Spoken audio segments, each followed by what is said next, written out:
네, 오늘의 이슈 이상일 전 국회의원, 최진영 변호사, 최진봉 성공회대 신문방송학과 교수와 함께 분석해 보겠습니다. 안녕하십니까? 네, 안녕하십니까? 네. 자, 다음 주 화요일 이제 박 전 대통령의 소환을 앞두고 검찰이 분주하게 움직이고 있는데 조금 전에 저희 앞서 취재 기자도 전해드렸습니다만은 이 삼성동 자택에 대해서 압수수색을 할 필요가 없다라고 밝혔거든요. 그 속내가 뭘까요? 그렇습니다. 오늘 언론 보도를 보니까 네. 이 검찰에서 티타임을 기자단하고 했고 기자단이 그 질문을 했는데 답이 이렇습니다. 압수수색이란 것은 수사 초기에 증거를 확보한 다음에 관련되는 사람을 조사하기 위해서 하는 것이지 지금처럼 최정점을 달한 상황 속에서 압수수색한다는 것이 네. 사실상 큰 의미가 없다라고 얘기를 하고 있습니다. 그렇기 때문에 수사의 큰 틀에 봤을 때는 이미 이영렬 특수본 1기 그리고 특검까지 거쳤기 때문에 충분한 지금 수사 기록이 10만 쪽이 넘는다고 하지 않습니까? 네. 그와 같은 물증이 있기 때문에 박근혜 전 대통령의 조사 같은 경우에는 그 물증을 배경으로 해도 충분하다. 아시다시피 압수수색에서 나오는 걸 가지고 박근혜 대통령을 추궁한다는 것이 현재로서는 큰 의미가 없고 네. 결국 지금까지 있는 증거로서도 박근혜 전 대통령에 대한 수사는 충분하다. 이와 같은 정책적 판단을 했는 것이 아닌가 싶습니다. 네. 그런데 청와대에서 문서 파쇄기를 뭐 수십 대 구입했다 이게 논란이 되고 있는데 이런 건 중요하지 않은 겁니까 그러면?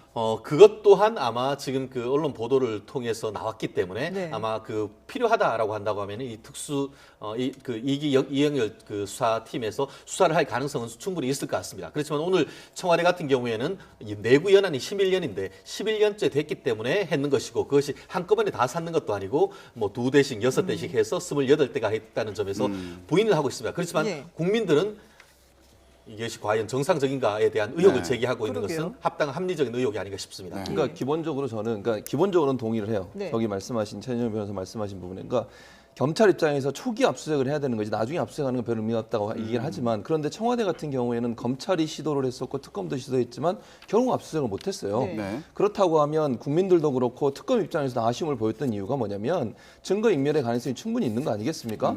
또 여러 가지 박근혜 전 대통령한테 보고했던 보고 라인에 남아있는 컴퓨터상의 모든 기록들, 로그 기록들을 다시 검토해서 네. 혹시나 삭제했거나 아니면 증거인멸한 정황이라도 찾아낼 수 있는 가능성은 충분히 있다고 거기다가 봐요. 그 이영선 행정관이 만들어줬다는 차명폰의 실물도 그렇죠. 확보를 해야 된다 있을 이런 가능성도 주장이 있다는 거죠. 있었잖아요. 그래서 물론 이제 검찰이 실제 지금 검찰의 조사 과정을 보면 네. 지금 시점에서 압수수색하는 것은 수사의 일반적인 절차로 봐서는 맞지 않아요. 네. 그러나 청와대라고 하는 특수 상황, 그 다음에 박근혜 전 대통령이 청와대에 있으면서 계속 압수수색을 거부했던 상황을 고려한다고 하면 한 번쯤은 할 필요가 있다는 것이 국민적 정서고 또 예. 그것이 필요한 시점이 아닌가 하는 생각은 저는 네. 개인적으로 합니다. 검찰 입장에서는 아마 실효성을 생각한 것 같아요. 그러니까 시간이 없기 청와대를 때문에. 압수수색을 하려 해도 청와대에서 지금 박근혜 전 대통령이 나왔지만 지금 비서실장, 경호실장 그대로 계시잖아요. 그렇죠. 네. 그분들이 또 승인 안 할 가능성이 있어요. 네. 그러니까 시간 낭비가 된다라는 판단을 했을 것 같고 이 기록을 파괴했다면 이 중대한 범죄인데 파쇄기를 가져갔다고 해서 기록을 파괴했다고 바로 우리가 연결지을 이유는 단정 지을 아직은 수는 없어요. 예. 그러나 기록 청와대에서 정식으로 생산된 문서라면 그 기록을 파기했다 하더라도 파쇄기를 통해서 네. 그거 다 남습니다. 로그 파일. 그래서 아.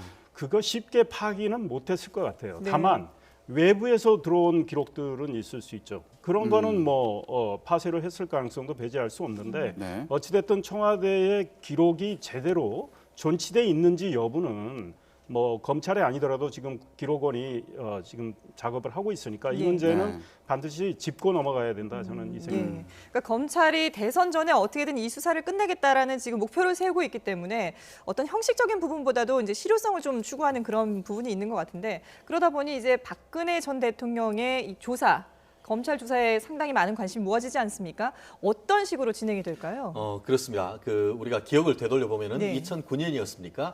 노무현 전 대통령 같은 경우에는 네. 대검 중수부에서 수사를 받았습니다. 그렇지만 이제 대검 중수부가 없어졌죠. 예. 그래서 지금 보시다시피 서울중앙지검 705호 영상 녹화실 한 4평 정도 된다라고 지금 얘기가 되고 있습니다. 네. 네. 거기에서 지금 부장검사 2분 그리고 옆에 속기사 그리고 앞 그래픽을 보시면 아시겠습니다만 박근혜 대통령과 그림에는 아마 변호사가 한 분 있지만 네. 실질적으로는 조금 더 많은 변호사가 대동할 가능성이 있습니다. 네네. 그리고 그와 같은 상황이 혹시나 싶어서 그 상황을 볼 수 있는 박근혜 대통령은 보이지 않지만 그 뒤에서 벽에서는 보일 수 있는 그런 쪽 뒤에서 경호원들과 수사관들이 지켜보는 가운데서 네.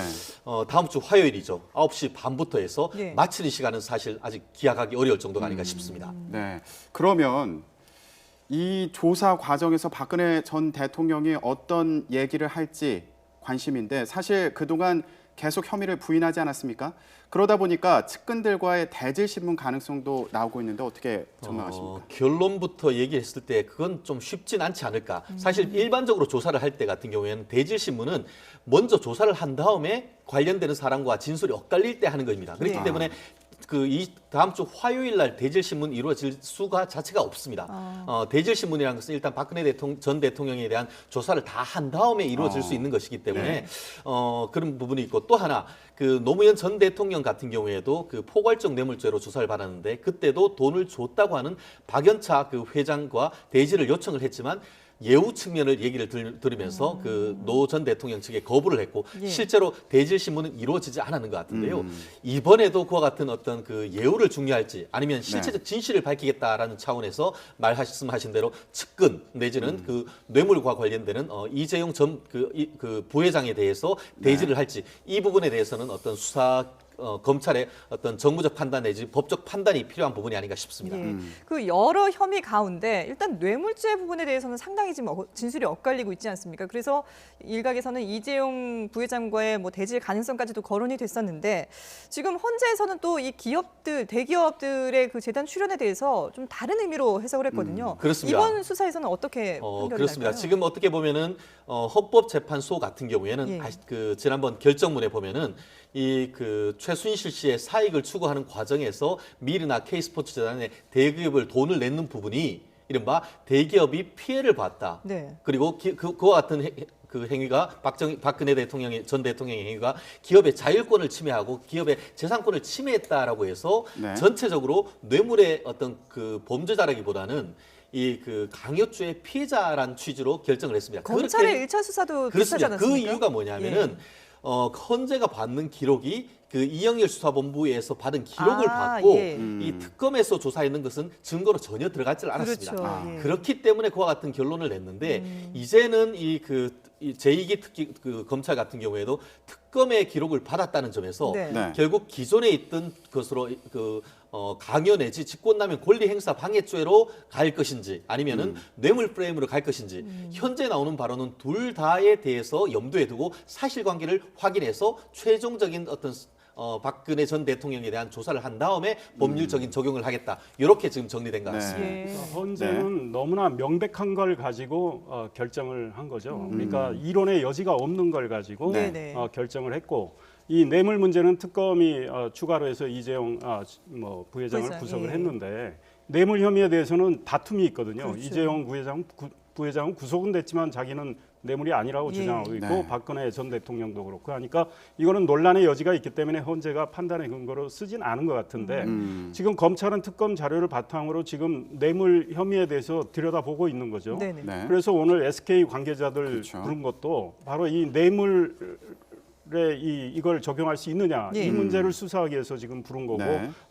최태원 회장 그 사명과 관련해서 그 대가성이 있는 건가 이걸 따져보기 위해서 부른 것 같은데 네. 박근혜 전 대통령에 대한 수사가 다음 주 화요일 날 이루어지니까 네. 지금 미리 SK 관계자들을 조사해서 아. 그 진술을 바탕으로 박근혜 전 대통령에게 아마 묻겠죠. 그러니까 뇌물 혐의를 적용할 수 있는지를 아마 네. 물을 겁니다. 지금 의원님께서 박근혜 전 대통령을 조사하기 전에 이제 기업들을 조사해서 준비를 하지 않겠냐 이런 얘기를 해주셨는데 네. 실제로 박근혜 전 대통령이 이런 특검의 조사 과정에서도 특검의 조사 상황을 좀 알아보라고 했다는 진술이 나왔어요. 그랬었죠. 김진수 청와대 보건복지부서관이 이제 재판의 증인으로 나와서 그런 얘기를 했는데 네.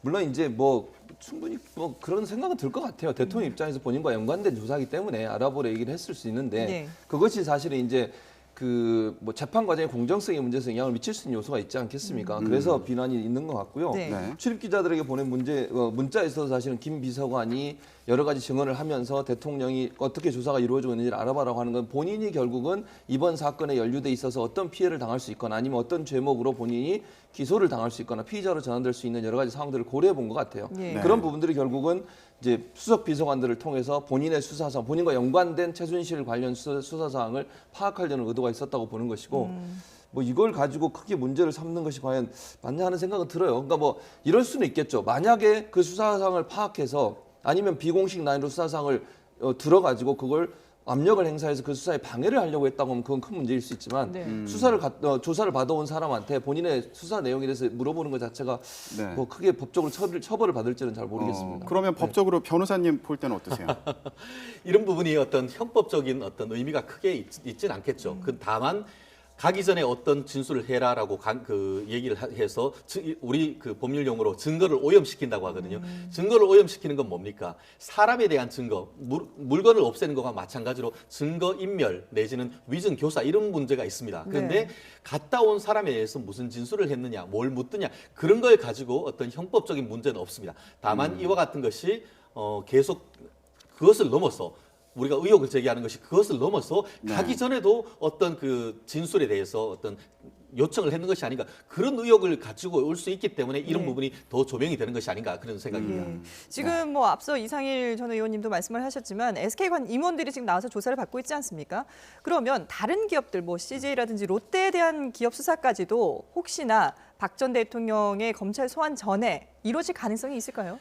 그럴 가능성은 현실적으로 높지 않지 않을까 싶은데요. 물리적으로 시간이 네, 부족할까요? 물리적으로 물론 뭐 경우에 따라서는 의지를 가지고 한다라고 하면은 네. 가능은 할 것 같습니다. 앞으로 네. 지금 남은 기간 동안 주말에도 지난번에 작년 그 10월 11월 같은 경우에는 주말 내내 대기업 총수까지 불렀지 않습니까? 네. 의지를 가지면 할 수가 있는데 제가 봤을 땐 그렇게 하기가 쉽지 않은 것이 삼성하고 이분들이 좀 다르죠. 삼성은 미르 K스포츠 재단에 내는 돈도 문제가 됐지만 실제로 더 큰 문제가 됐던 거는 최순실 씨 일가인 비덱스포츠에 대해서 외부에 개인적으로 지원했는 거는 삼성밖에 없지 않습니까? 예. 그렇기 때문에 이 나머지 CJ라든가 롯데는 이 미르 K스포츠 재단에 돈을 내는 것이 문제가 됐고 그 부분은 저 특검과 달리 검찰은 뇌물죄로 보지 않고 이 직권남용 권리 행사 이른바 강요의 피해자로 받는 틀이 있기 때문에 예. 현재 그와 같은 큰 틀을 유지를 한다고 하면은 아마 그 삼성과는 조금 다른 패턴으로 수사를 할 가능성은 여전히 남아 있지 왜 않을까 그 중에서 싶습니다. SK만 이렇게 오늘 불러서 조사를 하는 그것은 건가요? 뭐냐면은 예. 그 관련해서 한 80억 정도를 요청을 했다는 얘기가 있었습니다. 네네. 결국 돈은 내진 않았지만 최순실 씨 측과 관련해 가지고 80억 요청이 됐었는 그런 문제가 있기 때문에 말씀드렸듯이 삼성과 약간 유사한 점이 있어서 예. 지금 삼성과 어떤 뇌물과의 어떤 연장선상에서 불렀는 것이지 다른 분들 같은 경우에는 뭐 최순실 씨 일가에서 접촉을 했다든가 돈을 개인적으로 지원했는 증거는 아직까지 나오지 않았기 때문에 조금 지켜봐야 될 것 같습니다만 달리 부를 가능성은 높지 않을까 좀 조심스럽게 네. 예측합니다. SK의 경우는 80억을 추가로 또 요청을 했잖아요. 네. 최순실 씨가. 근데 최태원 회장 그 사명과 사명과 연관성이 예. 있는지를 네. 들여다보고 있고 그래서 CJ는 몰라도 롯데는 가능성이 있어요. 롯데는 추가로 70억을 요청을 했고 돈을 줬죠. 롯데가 예, 냈어요. 예, 예. 근데 다시 돌려받긴 롯데, 했지만, 예. 압수수색하기 전에 네. 돌려받았는데 이 롯데 그 면세점 문제가 있지 않습니까? 네. 그래서 롯데도 역시 그 SK하고 비슷한 그 연관성, 그러니까 부정청탁 문제와 대가성, 네. 이건 뇌물을 적용할 수 있는 기본 근거니까. 네. 네. 그래서 롯데는 뭐 검찰이 한번 들여다볼 가능성도 네. 배제할 수 없겠다 이 생각입니다. 네, 이렇게 대기업들은 물론이고 이제 박근혜 전 대통령에 대한 조사를 앞두고 박 전 대통령 자택 앞에 지지자들 갈수록 더 뭔가 분위기가 고조되는 거 아닌가 이런 생각이 들고 있습니다. 좀 눈살을 찌푸리게 하는 장면들도 있지 않습니까? 네, 그렇습니다. 그래서 어젠가부터는 그 현수막에 걸렸답니다. 저녁 7시 이후에는 뭐 이 노래를 부르거나 하는 걸 좀 자제하고 정숙하자. 네. 주민들께 뭐 피해가 간다. 이 사실은 그렇게 가야 되겠죠. 네. 그런데 뭐 며칠 동안은 워낙이 뭐 혼잡하게 했고 시끄럽게 해서 네. 주민들의 피해가 컸고 특히 학교가 초등학교가 있기 때문에 그렇죠. 학부모들이 걱정이 많았어요. 그러니까 사실은 뭐 박근혜 전 대통령이 뭐 가까운 분들 시켜서 뭐 지금 뭐 호위무사 하겠다는 정치인들 현역 의원들도 있지 않습니까? 네. 그래서 뭐 어떤 분들을 통해서는 그 지지자들한테 최대한 좀 정숙과 자제 이런 걸 요청해 주셨으면 좋겠다 이런 생각이 드는데 예. 네. 뭐 그 많이 의식을 한 것 같아요. 지지자들이 이렇게 자기들이 좀 소란을 피우면 오히려 박근혜 전 대통령에게 누가 된다 네. 이런 판단을 하신 것 같아요. 그건 잘하신 것 같아요. 예. 뭐 일부 주민들 같은 경우에는 뭐 이렇게 항의를 하니까 지지자들이 그러면 당신이 이사를 가라 이런 얘기까지 했다고 하는데 네. 경찰이 그래서 자택 앞에 금지 그 집회 금지를 통보하기도 했거든요. 예, 그렇죠. 근데 이런 와중에 예. 강남구청장이 박 전 대통령에게 화환을 보냈다 이런 얘기가 그러니까요. 들리더라고요. 그 신현희 구청장이 늘 구설수에 오르시는 네. 분 중에 한 분인데 화환 보내는 거 참 모르겠습니다. 개인적으로 보냈다고 하면 그걸 뭐라고 하긴 그런데 뭐 본인이 보내는 건 좋은데 강남구청장이라면 구 전체 국민들을 고민하고 생각해야 되는 거 지금 아니겠습니까? 삼성동 사저가 있는 그렇죠. 구청이잖아요. 있는 구청이잖아요. 그러니까 예. 본인이 박근혜 전 대통령을 좋아하고 본인이 그런 의사를 표현하는 건 좋지만 예. 박근혜 전 대통령 때문에 그거 국민들이 당하는 어려움이나 고통들마저도 다 배제해버리면 안 되는 거 아니겠습니까? 지금 말씀하신 것처럼 초등학교가 그 옆에 있는데 학생들이 무서워서 학교를 못 가요. 부모님들이 데려다주고 시끄러워서 집에서 잠을 못 자고 이런 상황이니까 물론 본인들이 의사를 표현하는 표현의 자유는 최대한 보장해 줘야 되지만 그것이 다른 사람의 표현의 자유나 생활에 여러 가지 불편함을 초래한 일이 벌어진다고 하면 구청장이 나서서 그런 부분들을 정리하고 또는 뭐 공권력을 행사해서라도 그걸 좀 제한할 수 있는 방안들을 만들어내야 될 텐데 그런 네. 모습을 보이기는커녕 박근혜 전 대통령에 대한 그런 개인적인 감정을 너무 내세우는 것이 예. 국민들이 볼 때 과연 좋아하겠습니까? 그런 부분은 좀 잘 생각을 하셔야 될 것 같아요. 예. 그리고 신현희 구청장의 경우는 이게 사실은 이 선거법의 위반이 되거든요. 아. 그러니까 국민들한테 뭘 보내주는 거는 예.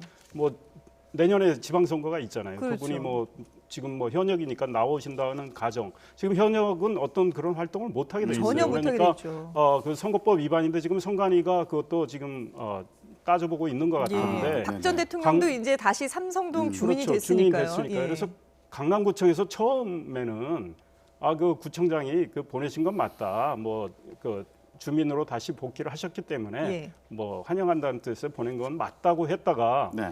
선관위에서 조사에 들어가니까 보낸 적이 없다고 지금 발뺌하고 네. 있는데 네. 제가 보기엔 보낸 건 맞는 것 같아요. 근데 선거법 위반인 건 맞는 것 같은데 음. 선관위가 어떤 조치는 할지 모르겠어요. 이게 예. 아주 심각한 위반이라면 고발 조치할 텐데 그 정도까지 갈지는 지켜봐야 되겠습니다. 이 부분이 선거법 위반인지는 아직까지 확인을 해봐야 하는 게 네. 구민인지 한마디로 박근혜 전 대통령이 들어와서 주민등록 신고를 했는지 아. 그걸 조금 더 봐야 됩니다. 예. 말씀드렸듯이 그런 점이 아직까지 단정되지는 않은 상태인 것이고 네네. 다만 뭐 인간적인 측면에서 보냈다라고 했다가 그걸 말을 지금 바꾸는 그런 측면에서 조금 구구하다라고 생각을 하고 개인적으로 그랬다고 하면 깨끗하게 인정하고 예. 개인적으로 그와 같은 당원이고 같은 구민이었던 분이 돌아왔기 때문에 한다고 했으면 오히려 지지층이 있을 텐데 조금 발뺌하는 모습이 좀 아름답다고 보긴 좀 어려운 것 같습니다. 예, 네. 그러네요. 삼성동 자택으로 이사는 했지만 아직 행정적으로 그렇습니다. 어떻게 되어 있는지 네네. 모르니까 그 부분은 확인을 해봐야 될 것 같네요. 자, 이제 이 얘기를 좀 해보도록 하겠습니다. 제가 대선에 출마하는 것은 적절하지 않다고 판단하였습니다. 이제 시작이죠. 이제 시작인데 잘하는 내 상대가 아니지. 나는 친박 보고 하는 정치가 아니고 국민 보고 하는.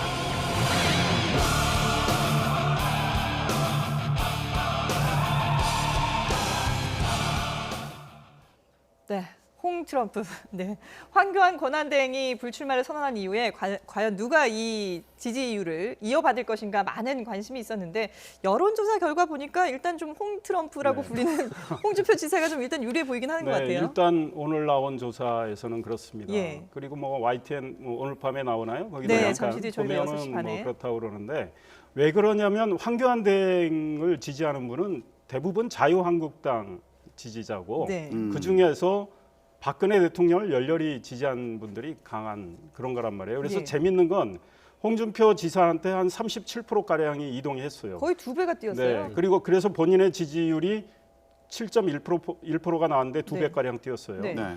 그런데 이 유승민 의원 같은 경우에 TK 출신인데도 지금 이번에 황교안 대행 지지층이 거의 안 갔어요. 예, 남경필, 손학규 이런 분들보다도 훨씬 안 갔어요. 네. 네. 그리고 홍준표 지사가 제일 많이 수혜를 입었고 그 다음에 안희정, 안철수 두 예. 분이에요. 그러니까 지금 TK 민심이 상당히 재밌어요. 대구 경북인데 네. 안희정 지사가 1등으로 지금 나온 상황이에요. 그렇죠. 그거는 왜냐하면 유승민 의원이 TK임에도 불구하고 네. 박근혜 대통령하고 계속 이렇게 반대 얘기를 갔기 때문에 네. 뭐 그렇게 나온 것 같고 황교안 대행이 불출마를 했지만 그 수혜를 입질 못하고 있어요. 그래서 유승민 의원이 기대했던 그런 효과는 못 보고 있어요. 예. 그래서 일단은 아주 재밌는 거는 황교안 대행이 불출마를 함으로 인해서 안개가 하나 거쳤습니다. 네. 그러면 자유한국당의 어떤 분이 후보가 될까요? 제가 보기에는 가장 수혜 많은 분, 많이 입은 분이 될 가능성이 큰데 네. 그분이 후보가 된다. 그러면 자유한국당과 바른정당과 국민의당이 네. 본선에서 네. 연대할 가능성이 상당히 커져요. 황교안 대행이 출마를 했다면 황교안 대행이 후보가 될 가능성이 굉장히 컸습니다. 네. 왜냐하면 지금 자유한국당의 경선 규칙은 네. 여론조사가 아주 대부분이에요. 예, 그래서 그렇죠. 여론조사를 하면 홍준표 지사가 황교안 대행 못 이기거든요. 황교안 대행이 후보가 됐다. 그러면 바른정당과 국민의당은 황교안 대행하고 손잡기가 어려워요. 네. 그런데 구도가 일단은 문재인 전 대표 입장에서는 가장 바람직한 구도는 황교안 대행이 출마하는 거였는데 안 했기 때문에 네. 지금 아마 앞으로 본선에서 상당한 변화가 있을 수 있어요. 다만 네. 제가 이 말씀드린 건 민주당 경선에서 문재인 전 대표가 지금 된다고 후보가 될 가능성이, 가능성이 예. 굉장히 크기 때문에 이 말씀드립니다. 그러면 여기서 좀 중요한 지점으로 보이는 게 연대를 하려면 보수도 중도 보수여야 되지 않나 이런 생각이 드는데 지금 홍준표 지사가 중도 보수입니까? 홍준표 지사는 지금 본인 스스로 이번에는 좌파 대 우파의 대결이라고 그러잖아요. 네. 상당한 우파예요. 다만 홍준표 지사하고 연대할 가능성이 왜 있냐면 홍준표 지사는 친박이 아니잖아요. 본인 입으로 양박이라고 그래서 뭐 양아치 친박이라고 네. 해서 거친 표현까지 썼는데 박근혜 대통령하고는 뭐 좀 다른 길을 걸어왔고 경남지사를 하면서 박근혜 대통령의 이 국정과는 뭐 관여가 돼 있지 않기 때문에 네. 홍준표 지사가 후보가 된다면 아마 일단은 바른정당하고는 제가 보기에는 이야기가 잘 될 가능성이 있고 국민의당과는 한 단계 더 이제 그 어떤 단계를 거쳐야 될 것 네. 같은 생각이 드는데 문제는 국민의당에서 손잡을지 또 의문은 의문이에요. 네. 다만 친박 후보가 자유한국당 후보가 됐다면 그런 연대 가능성은 사라지는데 네. 비박의 홍준표 지사가 후보가 된다면 네. 연대 가능성은 상당히 열려 있다 이 생각이 듭니다. 어디까지나 가정입니다. 아직 네. 자유한국당도 이제 경선을 치러야 되고 어디까지나 저희가 이제 지지율을 놓고 본다면 가능성이 높기 때문에 이제 홍준표 지사 얘기를 계속하는 건데 예. 지금 서문시장에서 이제 그 하겠다고 대선 출마를 그랬죠. 하겠다고 네, 맞습니다. 했잖아요. 네. 그러면서도 박근혜 전 대통령과는 선긋기를 하고 있는데 네. 이게 과연 가능할지 그런 상당히 부분에 대해서 좀 그러니까 의문이 지금 들어요. 이상희 전 의원님 말씀하신 예. 것처럼 사실은 본인이 친박인 이미지를 완전히 배제시키려고 하는 거잖아요. 네. 그거 네. 자체가 본인한테 전혀 도움이 안 된다고 생각하는 거죠. 그러니까 대중적 지지도를 얻거나 아니면 지지율을 올리기 위해서는 네. 지금 친박 프레임에서 빠져나오지 않으면 물론 본인은 친박이 아니라고 하니까 친박은 아니지만 네. 그럼에도 불구하고 자유한국당이 있기 때문에 사실은 박근혜 전 대통령의 모든 과오도 함께 짊어지고 가야 되는 그런 숙명적인 상황 아니겠습니까? 네. 네. 그 색깔을 자꾸 지우려고 하는 거예요. 그래야만 사실은 대중적 지지도를 얻을 수 있다고 보는 건데 그게 과연 성공할지는 두고 예. 봐야 될 것 같아요. 그러니까 네. 홍준표 지금 지사 같은 경우에 발언하는 내용이나 이런 걸 보면요. 조금 뭐 이게 정말 저분이 중도일까 하는 생각이 들 정도의 발언을 많이 하세요. 그렇죠. 그러니까 그런 부분들이 과연 국민들한테 어필이 될까? 네. 그러니까 본인은 중도라고 얘기하고 중도의 색깔을 보이려고 하고 그래서 어쨌든 연대를 하려는 그런 모색을 하고 있지만 예. 국민들이 아직까지 홍준표 지사에 대해서 갖고 있는 이미지는 아주 우파 중에도 자유한국당의 골수 우파다 이런 이미지가 더 강하기 때문에 그런 부분을 해결해야 되는데 네. 서문시장에 가는 것도 결국 그걸 더 강화시켜주는 역할을 할 수 있어요. 예. 본인은 물론 이렇게 얘기합니다. 내가 예전에 뛰놀던 곳이다. 네. 그런데 내가 여기서 하는 게 뭐가 문제냐. 왜냐하면 김진태 의원이 거기에 대해서 문제를 제기했지 예. 않습니까? 뭐 친박 아니라고 하면서 왜 거기 가서 하느냐. 왜냐하면 박근혜 전 대통령이 거기가 또 정치적 어떤 고향의 그렇죠. 느낌을 갖고 예. 있기 때문에. 그런데 본인은 이제 자기는 거기서 뛰어놀던 데고 나는 서울시장이 박근혜 전 대통령의 시장이냐? 뭐 그렇죠. 이렇게 나도 같이 놀았던 데다 네. 이렇게 얘기를 하는 건데 그것이 결국은 서문시장이라고 하는 것이 TK의 어떤 정서를 반영하는 곳이고 박근혜 전 대통령에 대한 향수도 묻어 있는 곳이고 네. 그러니까 박근혜 전 대통령을 지지했던 세력들의 세력을 또 함께 흡수하면서 가겠다는 의지예요.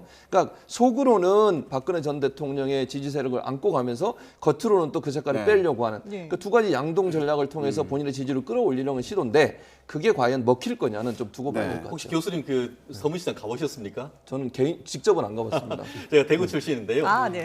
그 그 홍준표 지사가 나오는 그 영남 중고등학교는 서문시장에서 걸어갈 수 있는 거리입니다.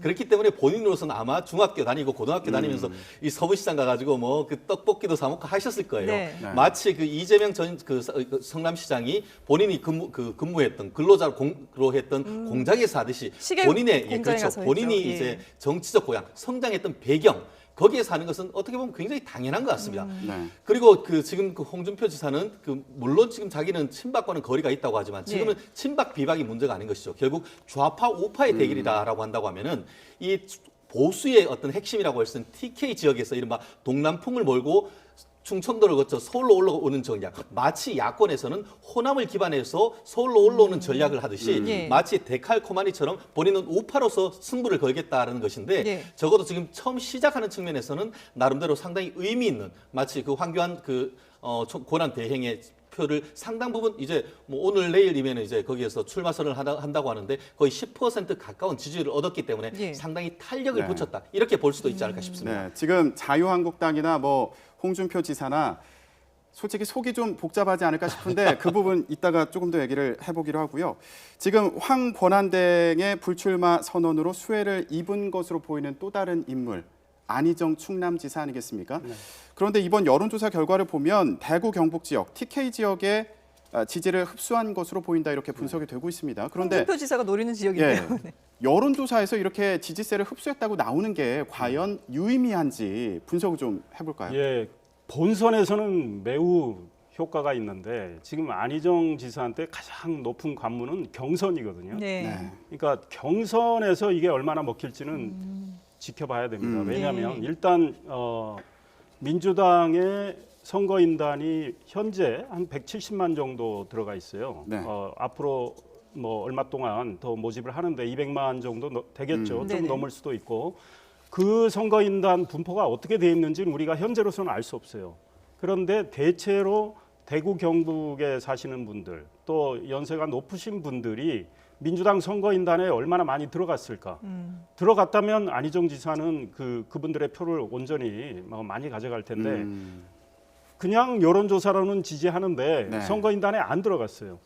그렇다면 경선에서 조직력이 강한 문재인 전 네. 대표가 이길 가능성이 크다는 게 그런 맥락이죠. 지금 민주당 지지층 분석을 하면 문재인 전 대표를 지지하는 분이 60% 정도 되고요. 네. 안희정 지사를 지지하는 분은 한 20%밖에 안 돼요. 그러니까 문재인 전 대표가 경선 관문을 통과할 가능성이 크다는 거죠. 만약에 안희정 지사가 경선에서 통과돼서 후보가 되면 지금 TK에서 현재 이번에 1위가 나왔는데 안희정 네. 지사는 거의 대통령으로 직행합니다. 근데 문재인 전 대표가 되면 다른 이제 후보들이 해볼만 하다는 거 아니겠습니까? 그러니까 문재인 전 대표는 불안한 대서론을 지금 구가하고 있는데 네. 안희정 충남지사는 바깥의 지지층은 많이 모았는데 이 지지층을 가지고 안을 흔들려는 당내에서. 전략인데요. 네. 지금 안이 문재인 전 대표의 지지층이 워낙에 강해서 쉽게 흔들리지 않는 이런 양상이에요. 그래서 만약에 안희정 충남지사가 경선 관문을 통과하지 못했다면 안희정 지사의 지지자들은 다른 분들한테 간단 말이에요. 예. 그런데 문재인 전 대표한테 얼마나 많이 갈지 모르겠어요. 그때 수혜를 입을 수 있는 분들이 뭐 바른정당의 유승민, 국민의당의 안철수, 손학규, 또 자유한국당 홍준표인데 네. 네. 지금 안철수 전 대표 말이 의미심장해요. 다 정리되고 이제 본선에서 이 후보들이 네. 뛰는 양상이 되면 결국 문재인 대 나의 1대1 대결이 네네. 된다. 그러면 내가 이긴다. 네. 이거는 바로 그 안희정 지사의 그 지지표를 자기가 가져올 자신이 있다. 이런 맥락이죠. 예. 글쎄요, 뭐 자유한국당과는 좀 다른 의미로 이제 민주당은 또 고민을 하고 있는데 뭐 너무 이게 또 경선이 흥행이 되고 네. 당내 지지율이 또 이 당의 지지율 자체도 높다 보니까 그러니까요. 자체적으로 조금 이렇게 수위 조절을 하는 그런 모습도 보이고 있어요. 그렇죠. 지금 당 지지율이 이번에 바뀐 걸 보면 50%가 네. 넘어갔어요. 그러네요. 정당 지지율이 상당히 이건 거의 대세에 가깝다고 봐야 되는데 근데 네. 문제는 이제 이 민주당 안에서의 여러 지금 후보들이 있지 않습니까? 그 후보들이 방금 말씀하신 것처럼 사실은 당내 경선을 통과해야만 대선에 나갈 수 있어요. 그렇죠. 그것이 사실 안희정 지사에게 상당히 어려운 문제죠. 안희정 지사 입장에서는 그러니까 전체 지지율을 등에 업고서 당내 경선을 지금 어떻게든지 뒤집어 보려고 하는데 그것이 갖고 있는 한계가 있단 말이죠. 왜냐하면 민주당 지지자들 같은 경우는 선명성을 또 강조해요. 근데 경선이 아무리 오픈 프라이머리를 한다 하더라도 거기에 조직을 동원해서 사람들이 다 투표하게 하는 시스템은 그냥 돌아갈 가능성이 충분히 있다고 봐요. 네. 그러면 안희정 지사가 후보로 나올 가능성은 상당히 어려운 상황이 지금은 현재는 그래요. 물론 앞으로 어느 정도 변화가 있을 가능성이 있겠지만 그것이 사실 안희정 지사가 갖고 있는 어떤 딜레마라고 할 수 있겠고요. 네네. 그럼 현재 상황에서 지금 거의 대선에서 승리할 것이 확실시 되는 상황이라고 하면 민주당 입장에 조심할 수밖에 없는 거죠. 네. 지금 아시는 것처럼 어제도 뭐 그 캠프에 문재인 전 캠프에 들어온 분이 잘못 얘기 한마디 하셔가지고 그게 또 논란이 되고 예. 그건 결국 뭔가 대세론을 굳히려고 하는 문재인 전 대표에 대한 지속적인 부정적인 요소로 작용할 수 있는 요소이기 때문에 몸을 최대한 낮출 수밖에 없어요. 예. 그리고 겸손 모드로 갈 것이고요. 최대한 공격을 자제하면서 지금의 상황을 계속 유지해서 가려고 하는 시도를 할 가능성이 있다고 보겠습니다. 저희가 지금 더불어민주당 얘기를 했는데 자유한국당과 그리고 바른정당도 고민이 깊습니다. 들어보고 얘기하겠습니다. 이제 또 충청권 그 의원님들 뭐 탈당설도 들고 있고. 그렇게 너무 기대하지 마세요. 아마 그런 기사는 안 날 겁니다. 네. 지금 어디로 탈당합니까? 탈당할 때가 어디가 있습니까? 아니 왜 우리 당이 무슨 그렇게 매일 그렇게 그 잘못하는 사람이 많아서 우리 당만 계속 징계 얘기가 나와야 되는가? 바른정당에 실질적으로 당력을 가지고 허리많은 당권을 가지고 책임 있게 나서는 거하고는 하늘 땅 차이거든요. 사실 김무성이라는 사람 한 사람 나서면은 기자들이 따라붙는 숫자가 달라져요. 네, 먼저 임명진 비대위원장 얘기를 보면 탈당할 데도 없다. 어딜 탈당하겠냐 이런 얘기하고 있고요. 그리고 청산도 충분히 했다 이렇게 얘기하고 있습니다. 어떻게 보십니까? 네. 탈당할 가능성은 저는 많지 않다고 봅니다. 왜냐하면 한교안 대행이 그만둠으로 인해서 홍준표 지사가 조금 떴잖아요. 네. 그 지금 유승민 의원보다 훨씬 높게 나왔잖아요. 그렇죠. 네. 만약에 비슷하게 나왔으면 또 탈당 고민할 텐데 그게 아니에요. 그리고 정당 지지율이 지금 바른정당이 고전을 면치 못하고 있어요. 그러게요. 5% 아래로 떨어졌더라고요. 예. 탈당하기가 어려운 상황이에요. 그런데 이제 의원들은 나중에 각 당에서 다 후보를 선출한 다음에 이 연대를 기대하고 있는 거예요. 결국 구도를 단순화해가지고 네. 1대1 대결 구도로 만들 때 자기들이 어떻게 움직일까 그 생각을 하고 있기 때문에 현재로선 탈당하기는 어렵고 네. 바른정당은 사실 심각한 위기예요. 그러니까 김무성을 다시 차출하자 하는데 네. 김무성 전 대표가 사실 명분이 없어요. 본인이 안 하겠다고 하신 분이라. 그리고 백의종 군을 어제도 강조하셨단 말이에요. 네. 그러니까 지금 당의 전면에 나서기가 어려운 상황이고 유승민 의원 쪽에서 또 견제를 하기 때문에 본인이 그렇게 나설 때는 또 상처를 입습니다. 그다음에 바른정당이 28일 후보 선출하기로 했어요. 그러니까 사실 얼마 안 남았습니다. 그렇죠. 그런데 김무성 전 대표 사람들은 남경필 지사 쪽으로 많이 가 있어요. 그러니까 당대표로 나갈 때 유승민 의원 쪽에서는 이건 불공정 경선 만들려고 하는 거냐고 공격을 할 것이기 때문에 나가기는 어려운 상황입니다. 네. 연대 말씀을 하셨는데 그 연대의 고리가 아마 개헌이 되지 않을까 싶은데요. 얘기를 좀 들어보겠습니다.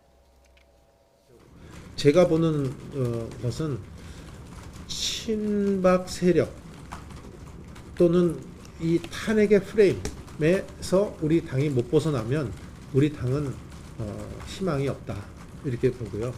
우리가 조금 더 이 빅박스 형태로 가서 포용적인 입장으로 가지 않아서는 우리 당이 더 발전 가능성이 없다고 봅니다.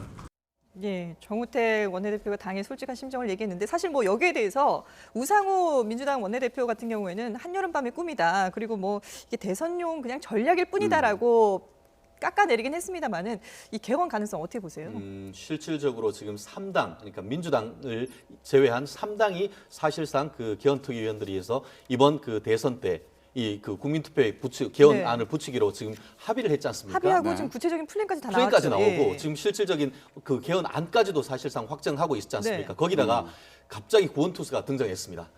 김종인 전 그 비대위원장이죠. 결국 네. 김종인 비대위원장을 중심으로 해서 이른바 새로 세우는 빅텐트 이 부분이 문재인 그 대세론을 얼마나 꺾을지는 좀 두고 봐야 되는데 네. 정말 한계도 있고 가능성도 있다 이렇게 보입니다.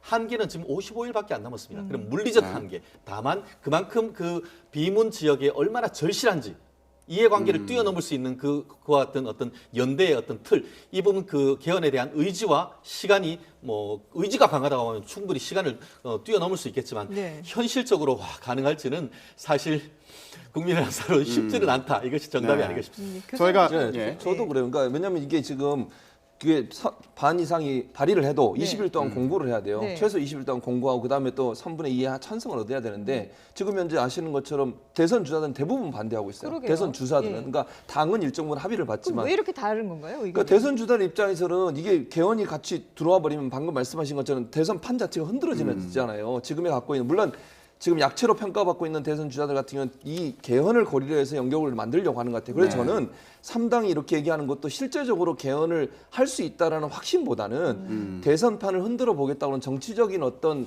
그 승부수 이런 부분도 의미가 있다고 봐요. 개헌이라는 얘기를 던져놓음으로써 빅텐트라고 하는 하나를 만들고 그걸 중심으로 해서 반문재인 진영을 통합할 수 있는 어떤 기회를 갖고 있다는 그런 의도가 사실은 여기에 담겨 있지 않나는 생각이 듭니다. 그러면 좀 전체적으로 얘기를 해볼게요. 일단 자유한국당에서는 친박, 탄핵 이 프레임 벗어나야 된다 이러면서 개헌 얘기를 했고요. 그런데 지금 홍준표 지사 같은 경우에는 대선 전에 개헌은 어려울 거다 이렇게 얘기했습니다. 네. 다른 당도 어렵긴 마찬가지로 보입니다. 국민의당은 호남 민심 무시하기 어려울 것 같고요. 그리고 또 더불어민주당 개헌파 같은 경우에도 사실 총대를 매야 되는 상황이어서 어렵지 않겠냐 이런 얘기 있는데 어떻게 전망하십니까? 지금 현실적으로는 저는 어렵다고 봅니다. 왜냐하면 지금 자유한국당하고 바른정당은 당론으로 채택을 했기 때문에 개헌 이야기를 하고 국민의당에서는 주승용 원내대표가 강한 개헌론자여서 일단은 연대의 토양을 좀 만들어 놓고 그다음 문재인 전 대표를 겨냥해서 개헌을 반대하는 이미지를 좀 더 확고히 만들겠다는 그 의도에서 이야기를 했는데 예. 반기문 전 유엔 사무총장이 1월에 오셔가지고 제일 먼저 이야기한 게 대선 전 개헌이에요. 그때 이런 목소리를 냈다면 좀 가능성이 있었어요. 그런데 지금은 시기적으로 너무 늦었고 우리 최 교수님 말씀하셨지만 20일 공고해서 국회 표결한 다음에 또 18일을 공고하고 국민투표를 하거든요.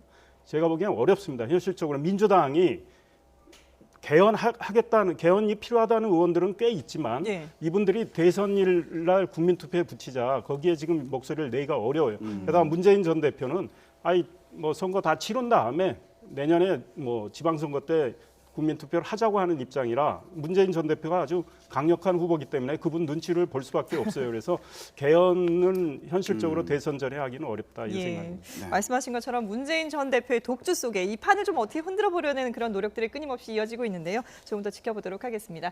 이상일 전 국회의원 그리고 최진영 변호사, 최진봉 성공회대 신문방송학과 교수와 함께했습니다. 세 분 고맙습니다.